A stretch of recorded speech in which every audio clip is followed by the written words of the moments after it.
അപ്പൊ നമ്മള് പോവാണല്ലേ, നമ്മള് അമ്പലത്തിൽ പോവാണല്ലേ. നമ്മള്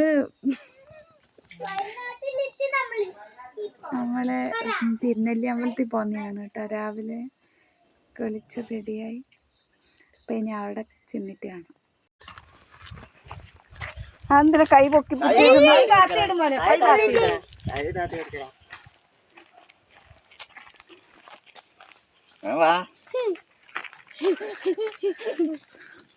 എങ്ങോട്ടാ? ഇങ്ങോട്ട് വാ.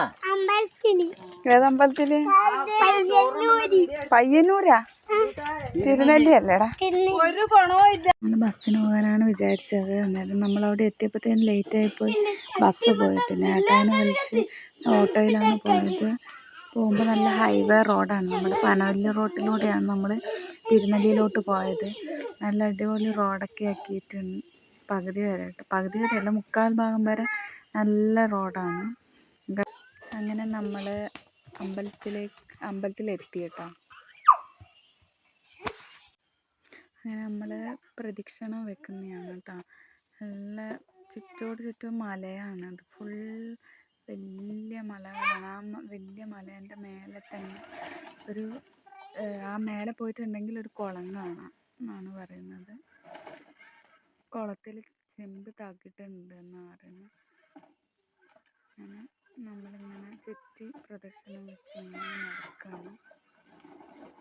അങ്ങനെ നമ്മൾ പ്രദക്ഷിണം എല്ലാം കഴിഞ്ഞ് അകത്ത് കയറി ഭഗവാനെ കണ്ട് നമുക്ക് ത്രിമധുരാണ് കേട്ടോ തരിക അവിടെ നിന്ന് കഴിക്കാനായിട്ട്. നമുക്ക് കഴിക്കാൻ തരിക. അമ്പലത്തിൻ്റെ പണിയെല്ലാം ഏകദേശം ആയിക്കൊണ്ടിരിക്കുന്നതേ ഉള്ളൂ. ഇപ്പോൾ മേൽക്കൂരയെല്ലാം കെട്ടിക്കൊണ്ട്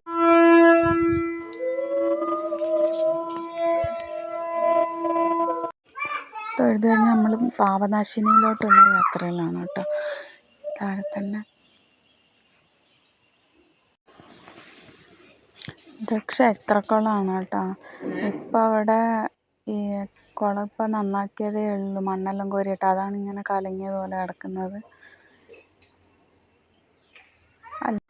കുളത്തിൽ ആമ്പലും താമരയൊക്കെ ഉണ്ടായിരുന്നതാണ് പണ്ടെല്ലാം.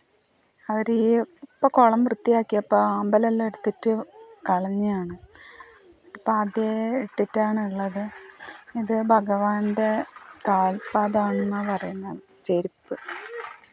പാപനാശിനിയിലോട്ട് പോകുമ്പോൾ തന്നെ ആ വഴിക്ക് തന്നെ ഗുണ്ടിക ശിവക്ഷേത്രമുണ്ട്. അത് ഒരു ഗുഹേൻ്റെ ഉള്ളിൽ ആണ് ആ ക്ഷേത്രം ഉള്ളത്. ശിവൻ്റെ ഒരു പ്രതിഷ്ഠയാണ് കേട്ടോ. നമ്മളിപ്പോൾ അങ്ങോട്ടാണ് പോകുന്നത്. അതുവഴി അപ്പുറത്തൂടെ പോയിട്ടുണ്ടെങ്കിൽ പാപനാശിനിയിലോട്ടെത്തും. ശിവപ്രതിഷ്ഠയുടെ നേരെ മുൻഭാഗത്ത് തന്നെയാണ് നന്ദിയുടെ ഒരു രൂപം തന്നെ കല്ലുകൊണ്ട് ഒത്തിയിട്ടുള്ള രൂപം അവിടെ. ചെറിയൊരു ഗുഹയ്ക്കുള്ളിലാണ് ആ ക്ഷേത്രം ഇരിക്കുന്നത്. ശിവലിംഗത്തിൻ്റെ ഒരു പ്രതിഷ്ഠ. അത് ഇവിടുന്ന് കാണാൻ കഴിയില്ല. ഈ ഒരു ഗ്രില്ല് വെച്ചത് ഇതിൻ്റെ ഉള്ളിലൊരു പുലി കുടുങ്ങിയിട്ടുണ്ടായിരുന്നു. അങ്ങനെ അവിടെ ആ ക്ഷേത്രത്തിൻ്റെ ആ ഒരു ഗുഹ പോലെയുള്ള അവിടെയാണ് ഒരു പുലി കുടുങ്ങിയിട്ട്, അങ്ങനെയാണ് അവിടെ ഗ്രില്ല് വെച്ചത് കേട്ടോ. നമ്മൾ പിന്നെ നേരെ പാപനാശിനിയിലേക്ക് എത്തി. പാപനാശിനിയിൽ നിന്ന് ഇവിടെ തന്നെ ഗണപതി പ്രതിഷ്ഠയാണ്. കഴിഞ്ഞിട്ട് നേരെ ഇത് കാണുമ്പോൾ ചെറുതുപോലെ തോന്നും. പക്ഷെ നല്ല കുറച്ച് അത്യാവശ്യം ആഴമൊക്കെ ഉണ്ട്. നമ്മൾ ഡ്രസ്സൊന്നും എടുക്കാത്തത് കൊണ്ട് നമ്മൾ ഇറങ്ങിയില്ല. കാല് മാത്രം കഴുകിയിട്ടേ കയറി. നമ്മൾ പോയപ്പോൾ തന്നെ ഉച്ചയായിരുന്നു. അങ്ങനെ തൊഴുത് നമ്മൾ അവിടെ എല്ലാ ദിവസവും അന്നദാനമൊക്കെ ഉണ്ട് അവിടെ. അങ്ങനെ അന്നദാനം എല്ലാം കഴിച്ചിട്ട് നമ്മൾ നേരെ വീട്ടിലേക്ക് തിരിച്ചു.